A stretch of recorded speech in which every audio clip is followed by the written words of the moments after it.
In this video, we're gonna take a couple of old passenger cars and we're gonna kit bash them into a totally cool themed diner. We're gonna add some LED lighting, some interior details, some exterior details, and finally place it in my completed Switch Junction scene. Hey, if you like what you see by the time we're done, make sure and subscribe, and welcome to It's My Railroad. Hey, welcome back to my hobby room, to the Brown Smith Railroad, and to my Switch Junction scene, and today's project, the SJ Café Kit Bash, that I'm really looking forward to showing you because it came out totally awesome, in my humble opinion. First of all, Switch Junction is, in case you don't know, is like a themed historic town.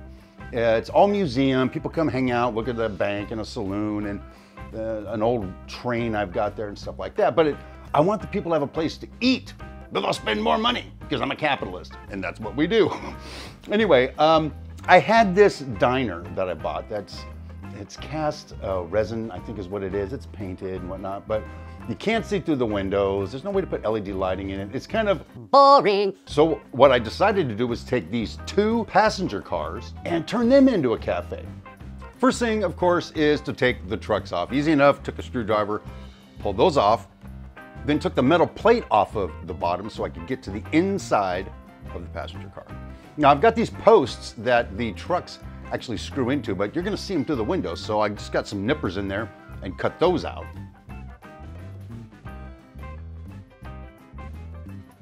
Once that was done, I figured this thing needs a floor because I'm gonna put some tables in there and some people in there and kind of decorate the joint. So I went and did something that was unnecessary. Basically, I cut a piece of wood the size of that metal piece, and then I scored it so it would look like planks. And here's the problem with that.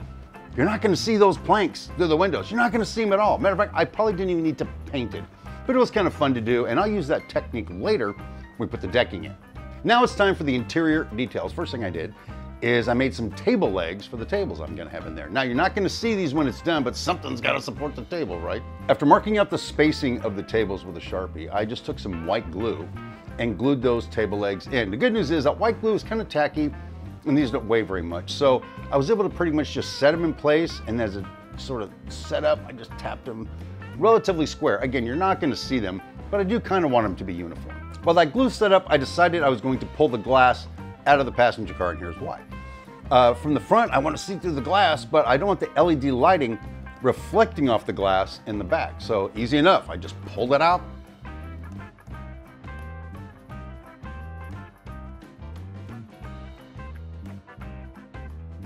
Cut off what I didn't want, and I stuffed it back in there. Yep, that was rocket science. Easy enough. After I put the glass back in, I took a section of LED under counter lighting strip that I had left over from when I tore out the old layout. I soldered some wires onto it. Then I super glued it to the roof of the car. Now I know these lighting strips come with a peel off backing so you can just stick them on something.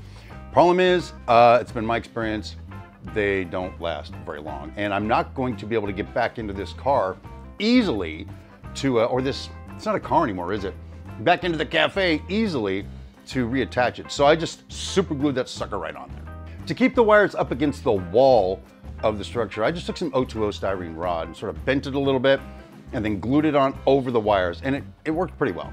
And now it's time to test the lighting, make sure it works. So I hooked it onto my 12-volt socket I got over here, and I flipped the switch, and it's like the surface of the sun inside the structure. Very bright, too bright for what we need. Easy enough to remedy.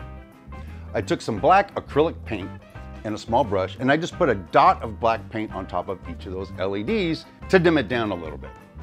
And when I plugged it back in, boom, that's an acceptable level of brightness, in my opinion.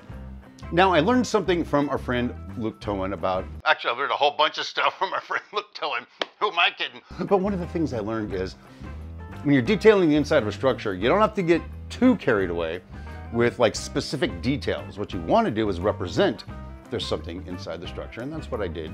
Starting with this wainscot that I put on the bottom half of the cafe. Now that's supposed to represent like there's some kind of paneling back there. But in reality, again, through the windows, you can't exactly see it, but you'll see the change in color back there. It gives it some dimension. After that, I painted the tables white, and then I went through and I put dabs of yellow, green, white, and silver on top of the tables to represent plates, napkins, silverware, I don't know, relish, something that's on the table. From the outside, you can see there's something on the tables. You just don't know what it is, but clearly there's something there. And it gives it, again, more dimension. Now this cafe is pretty popular, so it needs people inside of it, right?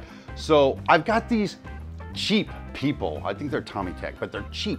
You can get like 1,000 of them for like $1 somewhere. Okay, I'm exaggerating, but you can get a bunch for just a little bit of money. They don't have great detail, but inside of a structure, they look pretty good. They represent those people. So I took them and I cut them off at the knees because they're supposed to be sitting down. And the tables are such that if I just put them in there without cutting them off at the knees, they're too high for the table. So I cut them off. Then I just used super glue and glued them in here and there.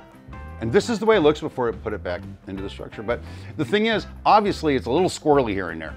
It's not pristine like a master model builder built this, because one didn't, a regular guy did.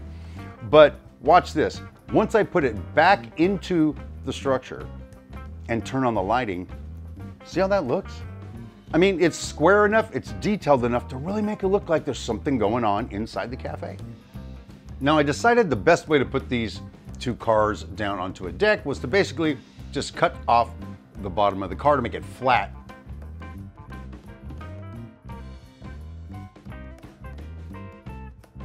For the deck, I used a piece of basswood, cut it the size I wanted, and then scored it to make it look like planks. The same way I did for the floor of the one that, you know, was basically a waste of time.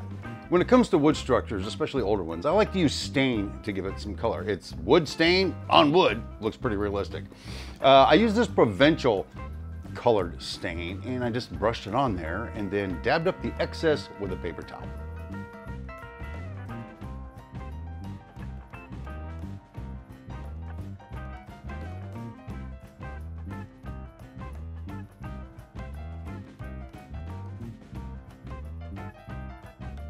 Well, then it suddenly occurred to me, one of the units already has a floor in it.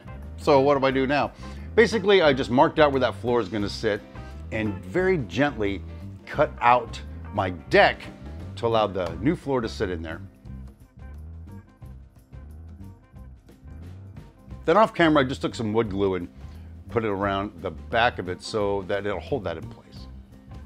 Now let's put in some more details, starting with these handrails that need to go around the deck. I don't want my customers falling to their death off the deck, right? Well, unless they've paid already, then maybe it's not so bad. I use these handrails that are just plastic. I bought them that way and cut them to fit and glued them all on with super glue. You can see here I also added an ADA ramp so we can be compliant with ADA and not lose any customers just because they're in a wheelchair or whatever.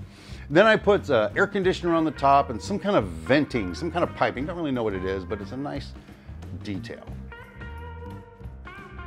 After that, I set it back into the scene.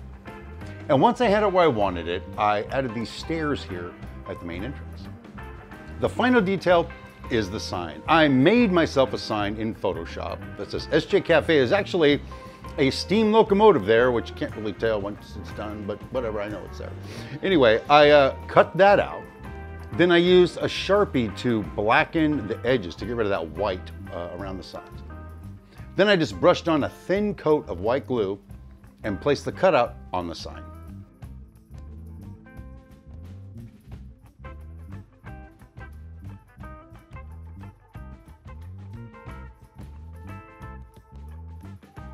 Then I super glued that sign right down into the scene. After that, I was kind of inspired. So I went through and I put LED lighting in all the switch junction structures. I scratch built this wooden stairway here that goes over to my campground, which I'm now calling Railfan Land. Okay, it's just a working title, but it's kind of got a ring to it, doesn't it? Anyhow, I went through and I weathered my museum train, added some details to it. Put some rocks in here around the parking lot so cars can't just drive into the scene. And you know, overall, I'm really happy with the way this looks. Every time I see one of my trains run by here, I'm like, nah, whatever with the train, let's look at the scene. So I'm one step closer to victory, which is the completion of this railroad. I got about 5 more videos left to complete this railroad. Speaking of which, sneak peek, spoiler alert, On the other side of the railroad, I'm working on something I call Schitt's Creek, after the show, Schitt's Creek. I'm doing a how-to video on how I did that, so you're gonna see that coming up probably in our next video. But thanks for joining me today on It's My Railroad. I hope you had a ton of fun hanging out with me, because I had a ton of fun building this. Until I see you again, my name is Steve Brown, and rail on, my friends.